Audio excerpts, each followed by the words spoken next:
Although I don't hear this one as often, flexible financing options, it really probably should be number one. The reason is most people do finance their solar equipment, which means you can go in and just get a loan on your equipment, pay nothing down, and lower your bill immediately. And so without that, a lot of people wouldn't have the cash to just buy their own solar generation plant to put on top of their roof, right? So the financing is really what's helped solar move forward, although most people don't articulate it that way. Back in 2005, George Bush Jr. signed the Energy Policy Act of 2005. In so doing, he brought forth net metering and the solar investment tax. Now, those all took effect in 2007. Well, by 2011, as you can see, the uptake in solar still wasn't huge. And so the question then becomes in some people's minds, well, what caused solar to take off? Some people think it was the price, but if you look at this graph, you'll see that the price of solar really hasn't come down. It's been rather stable for about 25 years. Why is that? Well, it's just made out of the same silicon that we use in laptops and computers, which is also a pretty robust industry at this point. They get a little bit more powerful, but the cost really has been about the same for 25 years. Others think that it took off because of technology. Well, AT&T invented the solar panel in 1954, and by 1992 they were 16% efficient. By 2016 they were 18 to 19% efficient, and today some of the panels are even up into the 20 and 22%. There's still a large amount of good panels out there between that 18 and 22%. So the technology has remained rather constant for about 25 years.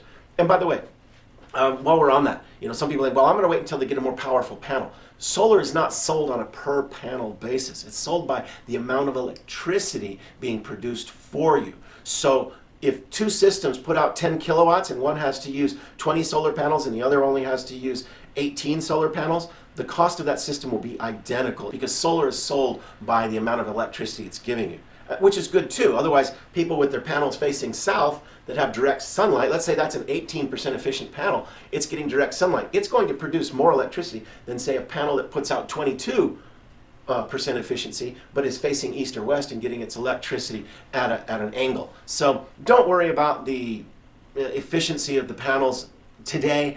Everybody out there is selling good stuff, and again, they're sold on how much energy they create for you, not on a per panel basis. As you can see on this chart, most of the technologies and the ones that we use in our homes are those blue and green lines. They've been rather flat since about the 1990s. So it wasn't technology, it wasn't net metering, it wasn't the tax incentives, it isn't the pricing, and as I just got through saying, it isn't the technology. What made it take off was financing, but it didn't take off in the residential space as quickly as it did in the commercial space. This little tiny company called SunEdison went to another little company called Staples and said, hey, why don't you let us put solar panels on your roof? We won't charge you for the solar panels. We'll just sell you the electricity at a cheaper rate than what you're buying it from the electrical grid. So we'll own the panels and we'll just sell you the electricity. And Staples said, yeah, that's cool, we'll do that. Well, SunEdison didn't have the money to put the amount of panels that they needed on the Staples buildings, and so they went to the San Diego Chargers retirement fund. I guess they pooled their monies together and have a retirement fund, and it was really the San Diego Chargers that invested in that first solar system.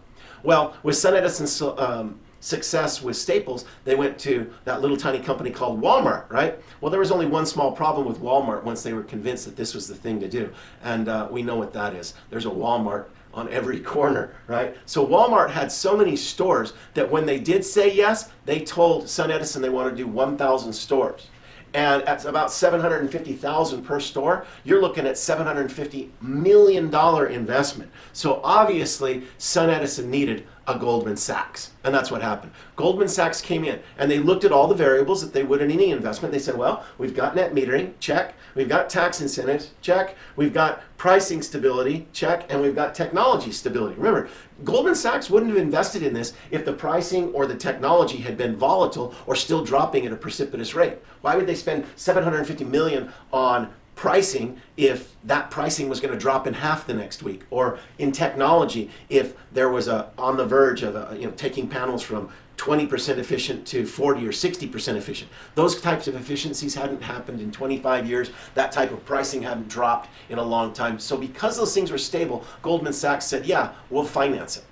Well, after that, Sun Edison and Goldman Sachs went to other companies like Costco, IKEA, FedEx, Johnson & Johnson, etc. So there were many corporate accounts that went solar.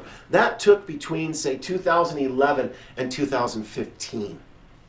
In 2015, what we got was a 20 to 25 year flexible financing for the residential space, right? So it was the financing, not the tax credits, not the pricing, not the technology. It was these banks saying, hey, we will put up the money, no money down, and that allowed a consumer, a residential consumer, to come in and buy, to take their bill from, say, $150 a month down to $120 a month, fix that forever, and while electricity costs are going up, they've got it fixed for 20 or 25 years, and then they pay it off, and they get free electricity after that. So that's really what took solar to the next level.